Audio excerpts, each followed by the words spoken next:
Assalamualaikum warahmatullahi wabarakatuh.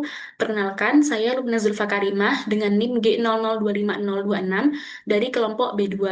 Selanjutnya, saya akan menjelaskan terkait dengan laporan praktikum anatomi blok 2.1. Yang pertama yaitu terkait dengan anatomi organa genitalia maskulina, yaitu anatomi dari penis. Penis pada pria merupakan alat kopulasi. Kemudian selanjutnya penis pada pria itu dia eh, dibagi menjadi dua pars, yaitu pars fixa dan pars libera. Pars fixa itu dia pars yang eh, dia itu terfiksasi, maksudnya itu dia tidak menggantung. Kemudian kalau pars libera itu dia yang menggantung. Yang pertama dari pars fixa. Pars fixa itu dia terdiri atas bulbu penis dan juga krus penis. Bulbu penis itu dia ada di bagian tengahnya ini. Dia di kanan kirinya itu ada di bagian lateralnya itu ada krus penis.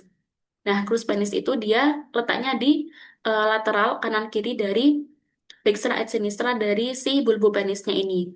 Selanjutnya nanti krus penis ke arah distal akan menjadi corpus spongiosum, sementara kalau eh, krus penis itu dia nanti ke arah distal akan menjadi corpora spongiosa. Selanjutnya yaitu pars libera. Pars libera itu dia ada corpus spongiosum dan juga corpora cavernosa. Corpus spongiosum nanti akan dilalui oleh uretra pars spongiosa, sementara nanti dia akan bermuara di ostium uretra externum. Selanjutnya corpus spongiosum itu ke arah distal itu dia nanti akan melebar membentuk glans penis. Nah, glans penis ini dia akan diliputi oleh kulit namanya preputium. Nah, preputium itu dia nanti akan dilekatkan ke glans penis oleh suatu lipatan yang ada di bawah muara uretra yaitu frenulum preputii. Kemudian di sini ada kayak semacam cekungan yang membatasi antara corpus penis dan juga glans penis namanya sulcus corona glandis. Di sini tuh ada ostium uretra externum buat muara dari uretra. Selanjutnya yaitu pada bagian corpora cavernosanya. Nah, corpus spongiosum itu letaknya ada di ventral dari corpus penis, sementara kalau corpora cavernosa itu dia letaknya ada di bagian dorsal.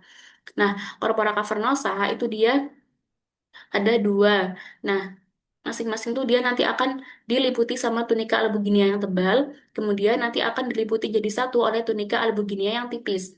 Kemudian dia nanti akan menyatu di bagian medial membentuk membentuk septum pectiniform. Kemudian di tengah-tengahnya itu ada arteri profunda penis. Kemudian di dalamnya itu ada kayak semacam ruangan-ruangan namanya cavernae. Habis itu cekungan di bagian atas itu dia nanti akan diisi oleh vena akan diisi oleh vena dorsalis profunda penis, sementara di bagian kanan kiri dari venanya itu ada arteri dorsalis penis.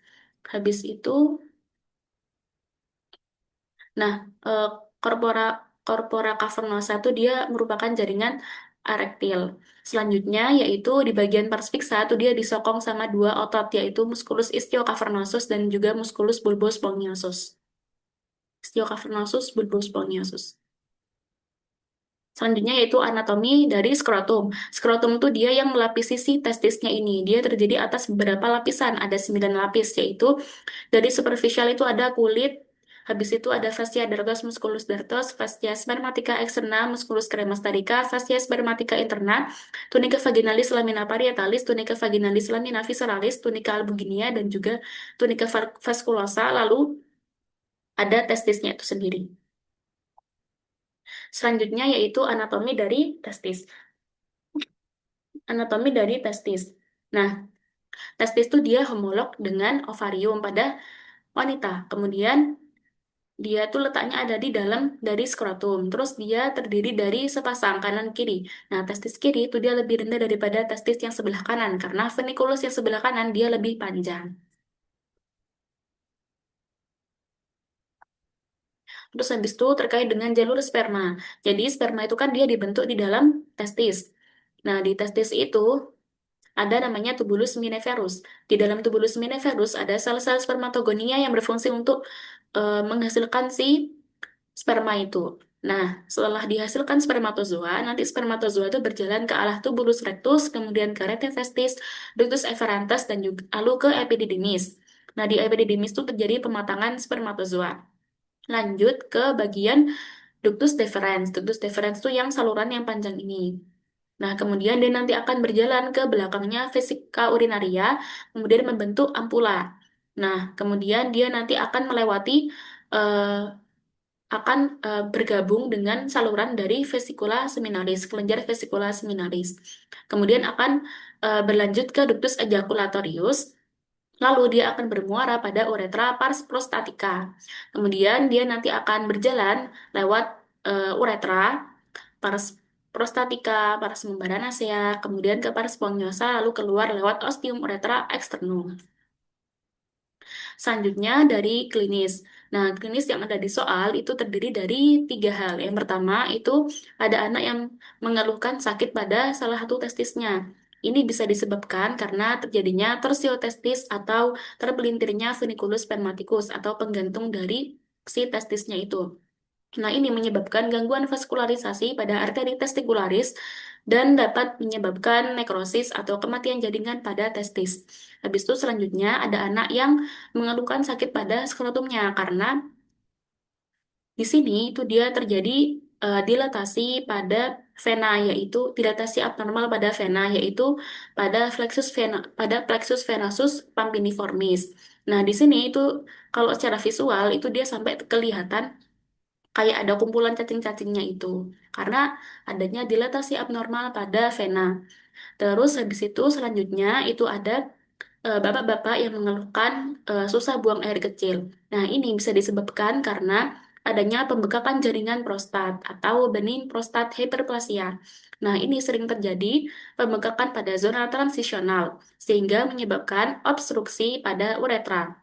Jadi, kalau kelenjar prostatnya itu bengkak, itu dia bisa menyempit, bisa membuat uretranya tuh, jadi bisa membuat saluran uretranya tuh jadi sempit sehingga sulit buang air kecil. Selanjutnya yaitu terkait dengan sistem uropoetika. Yang pertama itu dia dibagi, sistem uropoetika dibagi menjadi beberapa bagian. Yang pertama itu ada REN. Nah, REN itu dia fungsinya buat nyaring darah, membuang sisa-sisa metabolisme, zat-zat toksik, dan juga zat-zat yang udah nggak dipakai lagi sama tubuh. Dia juga berfungsi buat mengatur keseimbangan pH darah, cairan, dan volume tubuh. Dia berfungsi juga buat endokrin, menghasilkan hormon eritropoietin buat pembentukan sel darah merah. Sama juga buat sekresi renin untuk mengatur RAAS, kemudian prostaglandin juga. Selanjutnya yaitu ureter. Nah, ureter itu dia saluran penghubung yang membentang dari ren sampai ke basis vesika urinaria. Nah, di sini itu dia fungsinya buat ngangkut urin yang udah dihasilkan dari ren menuju ke vesika urinaria buat ditampung sementara. Selanjutnya yaitu vesika urinaria, ini tuh kayak kantong yang fungsinya buat nampung si urinnya tadi. Terus habis itu, kalau kantong dari vesika urinarianya itu udah penuh, dia nanti akan dikeluarkan lewat uretra. Kemudian dia nanti akan bermuara ke ostium uretra externum. Pada pria dan wanita itu dia beda fungsinya. Kalau yang sama-sama sama-sama buat mengeluarkan urin, tapi kalau yang cowok itu dia ada tambahan cairan semen. Selanjutnya yaitu alur pembentukan urin. Jadi urin itu dia didapatkan dari hasil penyaringan darah, sama ada tambahan-tambahan sekresi. Nah, yang pertama itu dari eh, darah itu mengalir dari aorta abdominalis, kemudian ke arteri renalis, kemudian masuk ke hilus renalis. Kemudian di sini ada arteri segmentalis. Jadi kayak dipisah gitu. Ada kayak percabangan anterior posterior. Terus habis itu dia masuk ke piramida renalis, masuk ke arteri lobaris. Habis itu dia berjalan ke kolom renalis lewat arteri interlobaris. Habis itu dia berjalan ke basis piramida renalis lewat arteri arcuata. Habis itu dia masuk ke cortex renalis. Kemudian dia berjalan ke arteri interlobularis. Habis itu dia masuk ke arteriol afferent glomerulus lalu masuk ke glomerulus. Nah, di sini itu dia ada nefron-nefron. Nah, nefron itu dia terdiri dari glomerulus, capsula Bowman, terus habis itu juga ada tubulus contractus proximal, ansa Henle, terus habis itu ada tubulus distal dan juga tubulus collectivus. Jadi, darah yang masuk itu dia nanti akan disaring, diproses lewat filtrasi, reabsorpsi, dan juga penambahan sekresi dari zat-zat yang udah nggak kepake. Itu dia nanti akan diproses di nefron tadi. Nah, nanti akan dihasilkan urin yang sesungguhnya, kemudian akan terkumpul di ductus collectivus. Lanjut ke dia nanti akan berjalan ke ductus papillaris. Nah, terus habis itu dia nanti akan ke papilla renalis, terus dia nanti akan ke calyx minor, ke calyx mayor, lalu ke pelvis renalis dan juga ke ureter buat pembuangannya. Lanjut ke ureter. Nah, di ureter ini dia salurannya itu jadi urin itu masuk ke ureter. Ureter itu dia membentang dari apertura pelvic superior. Terus habis itu dia nanti akan berjalan ke bawah, terus dia nanti akan berjalan ke anterior dari percabangan arteri iliaca communis. Terus habis itu dia nanti akan berjalan ke lateral dan dasar pelvis, lalu dia akan masuk ke vesika urinaria dengan cara miring. Jadi kayak eh, lebih miring gitu. Kenapa kok miring? Supaya tidak terjadi eh, reflux urin ketika vesika urinaria itu penuh. Nah, di sini itu ada beberapa part. Yang pertama, ada beberapa part terjadinya konstriksi atau penyempitan. Konstriksi yang pertama itu ketika peralihan dari pelvis renalis ke ureter, yaitu uretero-pelvic junction. Habis itu, konstriksi yang kedua itu dia ada di bifurcatio iliaca communis, yaitu penyempitan pada percabangan iliaca communis. Habis itu, konstriksi yang ketiga itu ketika dia mau masuk ke vesika urinaria. Lanjut, habis dari ureter itu urin nanti akan ditampung sementara di vesika urinaria. Dia masuk lewat basis atau bagian posterior.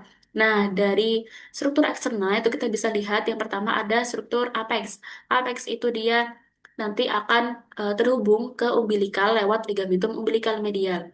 Habis itu dia nanti ada bagian superior, fascia superior. Fascia superior itu dia nanti berbatasan dengan lengkung ileum dan juga kolon sigmoideum. Habis itu pada bagian permukaan inferolateralis, itu dia nanti akan berbatasan sama lemak retrobubika dan juga os pubis. Habis itu di bagian basis atau fasies posterior dari vesika urinaria, itu dia ada kayak berbentuk segitiga kebalik gitu. Nah, terus habis itu bagian paling inferior itu ada kolom vesicae. Nah, di sini tuh di bagian yang paling fiksat, yang paling fiksasi, yaitu. Nah, terus habis itu dia nanti akan difiksasi oleh ligamentum. Kalau di bagian cowok itu namanya ligamentum puboprostaticum, kalau yang cewek namanya ligamentum pubovesikal. Terus habis itu lanjut ke bagian struktur internanya. Di bagian interna, dari bagian paling luar itu ada tunika serosa. Lalu lanjut ke tunika muscularis yang terdiri atas lapisan otot tebal namanya musculus detrusor. Habis itu juga ada musculus sphincter vesicae. Lanjut ke tunika submucosa, itu dia terdiri atas jaringan pengikat longgar. Habis itu ada tunika mucosa yang dia itu bentuknya itu kayak lipatan-lipatan rugai gini. Nah, di bagian tunika mukosa yang bagian basis, itu dia nanti akan ada struktur yang namanya trigonum vesicae lietaudi. Nah, di sini itu ada dua muara pada bagian superior dan juga satu muara pada bagian inferior. Dua muara pada bagian superior namanya ostium ureter. Terus habis itu di sini ada penghubungnya namanya plica uretaris.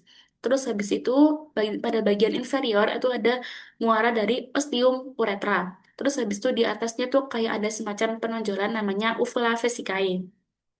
Terus habis itu selanjutnya ketika vesika urinarinya itu udah penuh, nanti urinnya akan dikeluarkan, terus dia nanti akan melalui uretra. Nah, selanjutnya yaitu uretra. Nah, uretra pada pria dan wanita itu beda.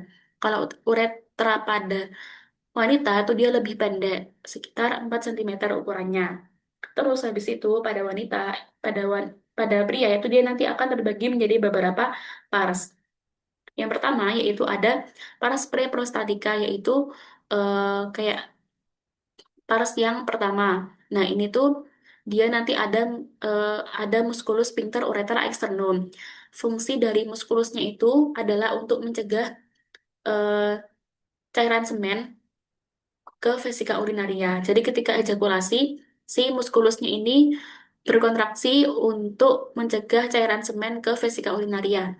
Habis itu lanjut ke pars prostatika. Nah, kalau pars prostatika itu dia nanti ada beberapa part di sini.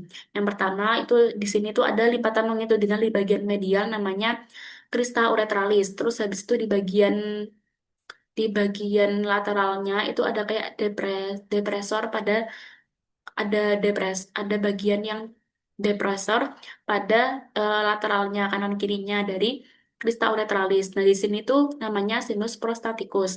Nah, di sinus prostaticus itu ada muara dari ductus prostatica. Terus habis itu di crista uretralis itu ada kayak semacam peninggian namanya colliculus minalis. Terus di sini ada namanya utriculus prostaticus. Itu dia kayak saluran yang sebenarnya itu dia tertutup. Dia dianggap sebagai homolog dari eh, homo dia tuh dianggap sebagai dia tuh dianggap sebagai homolog dari uterusnya wanita. Terus habis itu di sini tuh ada muara dari ductus ejaculatorius. Terus lanjut ke pars membranacea. Di sini tuh dia di bagian lateralnya tuh ada glandula bulba uretralis. Terus juga ada musculus sphincter uretra internum. Terus habis itu di sini tuh paling paling paling pendek parsnya. Terus paling panjang itu ada pars sponggiosa. Di sini tuh ada muara dari muara dari sekretnya glandula bulba uretralis dan juga glandula litre. Terus habis itu dia nanti ke arah distal akan melebar menjadi fossa navicularis uretra. Terus akan keluar lewat ostium uretra externum. Terus kalau pada wanita itu dia nanti uretranya tuh melintas dengan sedikit melengkung, terus habis itu dia berjalan ke inferior, lewati dasar pelvis ke dalam perineum. Di mana uretra itu dia berjalan melewati spasium perineum profundum, terus habis itu membrana perineum sebelum akhirnya dia bermuara ke vestibulum vaginae dan keluar lewat ostium uretra externum. Lanjut, yang pertanyaan yang ketiga yaitu terkait dengan pelvis et perineum. Nah, yang pertama itu terkait dengan pelvis. Nah, pelvis itu dia disusun oleh tiga tulang, yaitu os coxe, coccygeus, sama os sacrum. Terus habis itu di sini ada ligamentum-ligamentumnya, ada ligamentum sacroiliaca anterior, habis itu ada ligamentum sacrotuberus, habis itu ada spinaus. Habis itu di sini ada ligamentum sacrococcygeal. Terus dari dinding anterior itu dia nanti akan terlihat ini canalis obturator. Terus habis itu ada symphysis pubis, ligamentum symphysis pubica. Terus habis itu pada bagian posteriornya tuh dia disusun oleh os sacrum dan juga os coccygeus.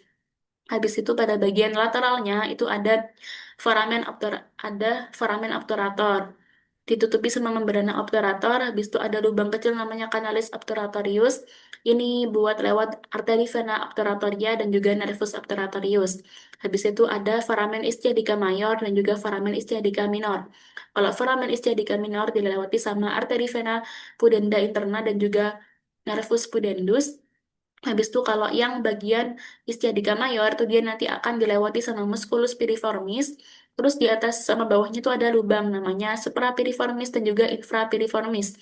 Suprapiriformis akan dilalui sama arteri vena nervus gluteus superius. Kalau yang bagian inferior dilewati sama arteri vena nervus gluteus inferius. Terus lanjut ke diafragma pelvis. Diafragma pelvis itu dia, ini kalau dilihat dari superior, ini dilihat dari inferior. Itu dia disusun oleh musculus, namanya musculus levator ani dan juga musculus coccygeus. Musculus levator ani itu dia origonya itu ada di arcus tendineus, penebalan dari fascia pelvis. Nah, di sini itu dia insersionya itu dia ada tiga serabut. Yang pertama itu ada yang serabut ada tiga serabut. Yang pertama tuh ada serabut anterior. Nah, serabut anterior itu dia ada musculus puborectalis yang menghubungkan pubis sama rektum. Habis itu ini bisa dilihat dari bagian inferiornya. Habis itu ada bagian yang eh, inferomedial sama bagian posterior. Kalau yang posterior itu ada iliococcygeus. Itu dia menghubungkan ilium sama os coccygeus. Habis itu kalau yang inferomedial itu dia ada pubococcygeus, musculus pubococcygeus. Yang bagian ini. Terus habis itu selanjutnya itu ada musculus coccygeus. Kalau musculus coccygeus itu dia origonya itu dia ada di spina ischiadica, insersionya ada di os sacrum dan juga ada di os sacrum dan juga os coccygeus. Terus habis itu fungsinya muskulusnya ini adalah untuk menyokong dari visceral pelvis. Terus habis itu dia juga berfungsi untuk mengurangi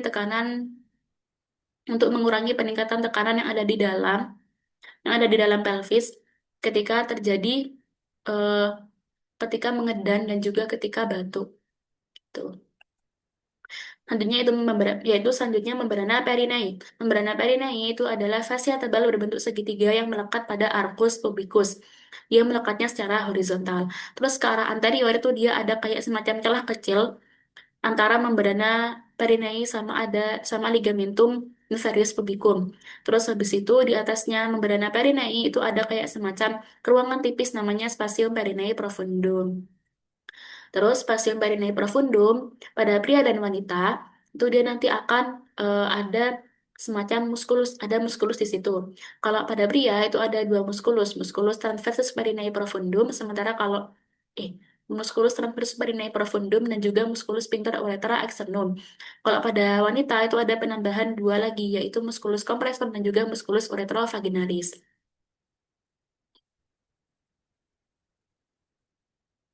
Terus selanjutnya itu ada regio perineum. Nah, regio perineum itu dia letaknya ada di bagian dasar bawah dari pelvis.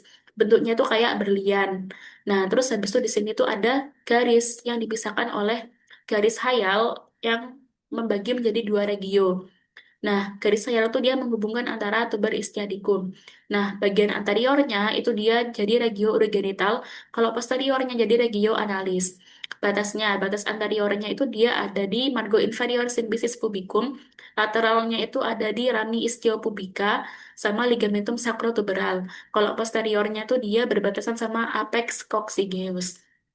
Terus ini gambaran dari superficial pada pria dan wanita. Terus habis itu ada regio urogenital. Regio urogenital pada pria itu dia akan ditembus oleh uretra. Sementara kalau pada wanita akan ditembus sama uretra dan juga vagina. Nah, di sini ada lapisannya. Yang pertama dari superficial itu ada kulit, terus habis itu ada fascia perineum superficialis, fascia perineum profunda, terus habis itu ada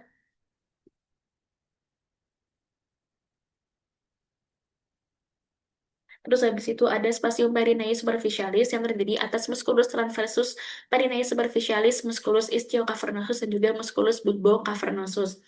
Terus habis itu ada fascia diafragma urogenital yang inferior atau membrana perineum. Habis itu ada spasium perineum profundum.